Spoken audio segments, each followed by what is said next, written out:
Rex Heuermann's estranged wife is speaking out, saying she is giving him the benefit of the doubt. You're watching Newsday TV. I'm Ken Buffa. Asa Ellerup's attorney released her statement saying, "I will listen to all of the evidence and withhold judgment until the end of trial. I have given him the benefit of the doubt, as we all deserve." Ellerup visits Heuermann each week and says she believes he is not capable of the crimes he's accused of. The Massapequa Park man is facing multiple murder charges in connection with the killings of 4 women whose remains were found near Gilgo Beach. He's pleaded not guilty to the charges.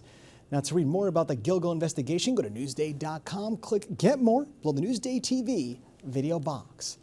And calls for bail reform changes are gaining steam after 4 people connected to a body parts case were caught and released. Sherry Einhorn reports.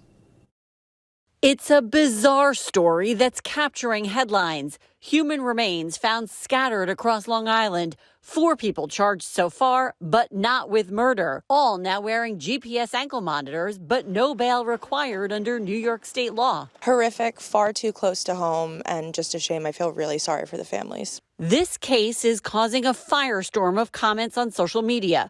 One follower wrote, "Throw body parts all over Long Island, released back on the streets, no bail, shaking my head." Another commented, "Released, insane."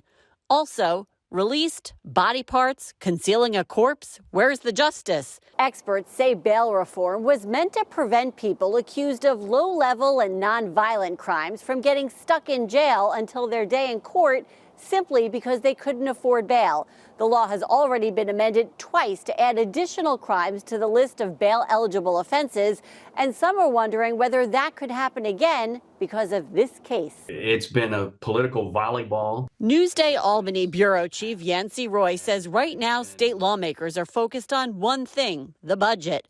Bail reform could get another look after that, but he says legal experts say this case is unique in that the top charge, concealing a human corpse, is usually used in addition to some other higher charge like murder, which would require bail.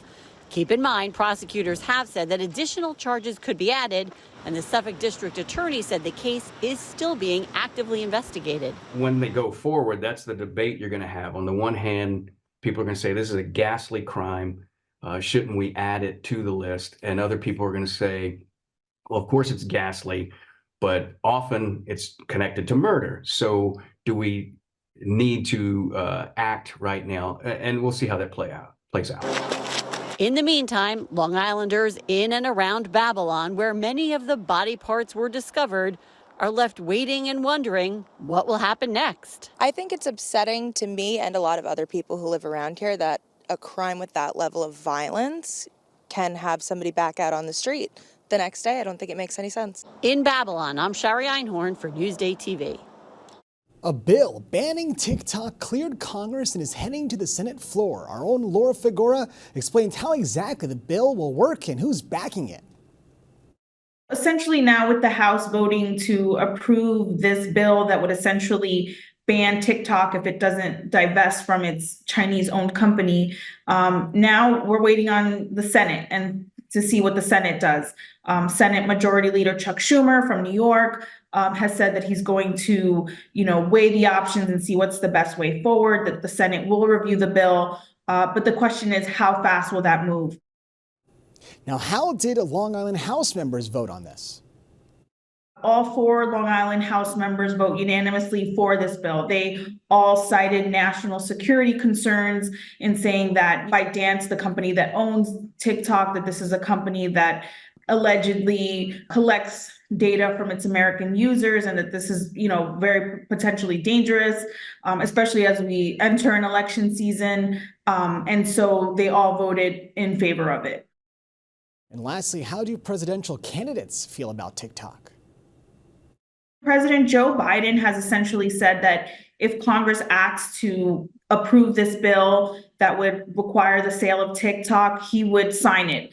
And he's made moves in 2022 to ban federal employees from using the app on federal devices. President Trump in 2020 also issued an executive order looking to ban TikTok in the US. He has since kind of gone back and forth on his position. Last week, he said that he opposed it. This week, when he was interviewed on CNBC, he said that he would leave it up to Congress. So we'll see where he stands. Now, to read the latest on the TikTok ban, go to Newsday.com. And a public hearing on a seawall project in Cedarhurst will be held tomorrow night. The $75 million proposal is designed to protect Lawrence High School from flooding, but many residents are worried this will actually make flooding worse.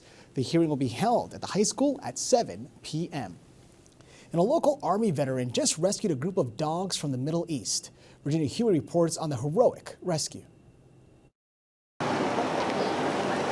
After a 6-week-long odyssey over continents and oceans, some precious cargo finally arrived in Wisconsin. They were vulnerable, they were malnourished, and they were in danger. But now these 7 puppies are safe after Paws of War rescued the litter from a war zone in the Middle East. Such a good baby. The dogs were strays being cared for by 7 soldiers deployed at an undisclosed base.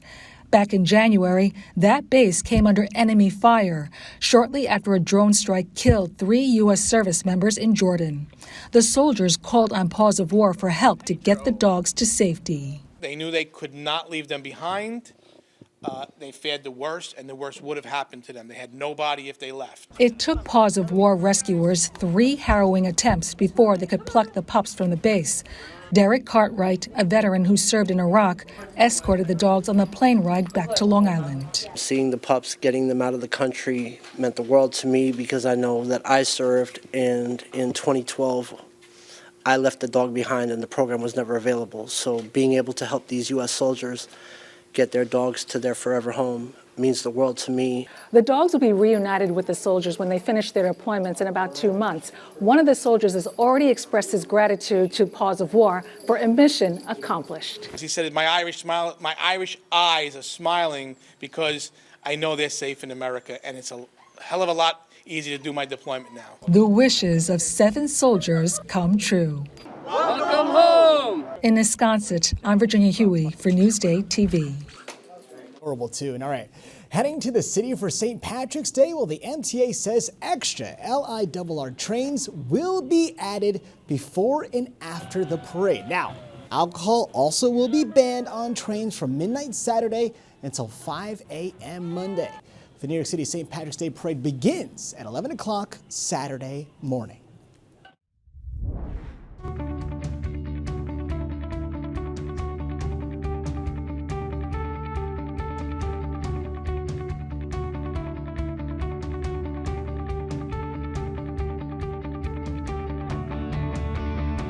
Newsday Sports is brought to you by King O'Rourke Automotive Group. From St. Dominic to St. John's, Rick Pitino's basketball legend began right here on Long Island. Krista Kelman has a story you'll see only in Newsday. They called him Rifle Rick, and it was for his propensity to shoot. Born in New York City and raised on Long Island, Rick Pitino's storied career began here at St. Dominic High School in Oyster Bay. He just had a knack of stepping over half court and letting the ball go. You got to think about what St. Dominic's was like. It was a small little gym. So he'd be shooting the shots on the other side of the foul line. He was the old-fashioned Steph Curry of what Steph Curry is today. Believe me, he'd let it go.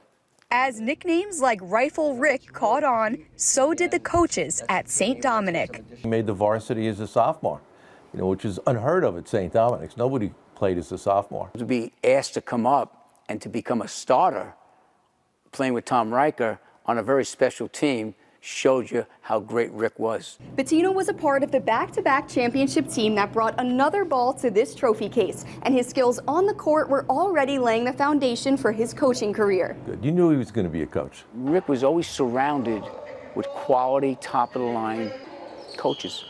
He was a sponge. He listened to things, he picked things up, and he applied it. And he just had a way about himself that he connected to everybody. Now at St. John's in the Big East, Pitino is back in the big time, back in his element, just 20 miles from where it all started. You know he's going to win. He's won everywhere he's gone. He was an innovator to the game. He was just an innovator. He was a step ahead of everybody else. In Oyster Bay, Carissa Kelman, Newsday TV. Now, to read more about Rick Pitino, go to Newsday.com, click Get More below the Newsday TV video box. Fitness and fun. There are new places to play for kids here on Long Island. At the White House's story you'll see only in Newsday. Obstacle courses, climbing walls, balance beams. A number of indoor play places have opened recently on Long Island. We'll visit a couple. Our first stop is in Suffolk County. Here we are with Patty, the co-owner of LI Salty Kids Cove in Patchogue, and she's going to give us a little tour of the venue. So this is LI Salty Kids Cove. We are an inclusive, sensory-friendly play space. We have some climb-ons for the kids. We have our Caterpillar Tunnel crawl-through. We have our slide. We have a bunch of soft play equipment, cabanas for the adults. There's also a village playroom with pretend stores for imaginative play and a sensory-friendly room. Our next stop is in Nassau County to Rookies Kids Fitness and Athletics in Belmore. Rookies is kids fitness, starting from 15 months old, walking all the way to 12 years of age. It is fitness classes combined with sports. We have a rock climbing wall and monkey bars. Starting at 15 months age, they can work on their climbing techniques. We have hanging exercises. We have Olympic rings, we have pull-up bars, balance beams, obstacle courses, sports, and much more. All right, you ready? Here we go. Hold your hand. Doing great. What's your favorite part about coming to Rookies? Climbing the wall, climbing the wall. Why do you love that? Because I like to hit the button and like climb down. For Newsday TV, I'm Beth Whitehouse. It's like an awesome time. Now, to read more about places for kids, go to Newsday.com, click Get More below the Newsday TV video box. Now let's look at your gorgeous Long Island weather, shall we? Have you been outside? Well, it was amazing today, and tonight is not going to be too bad either. We're in the high 30s, and tomorrow we get another one. It's going to be in the 60s, folks. We will have clouds overhead, but you can't beat those temps. And take a look at the 7-day. Look, the weekend changed its mind. No rain right now. Fingers crossed it stays that way. Long Island weather is brought to you by Home Tax Saver, PTRC Incorporated. You're watching Newsday TV. I'm Ken Buffa. Thank you so much for joining us.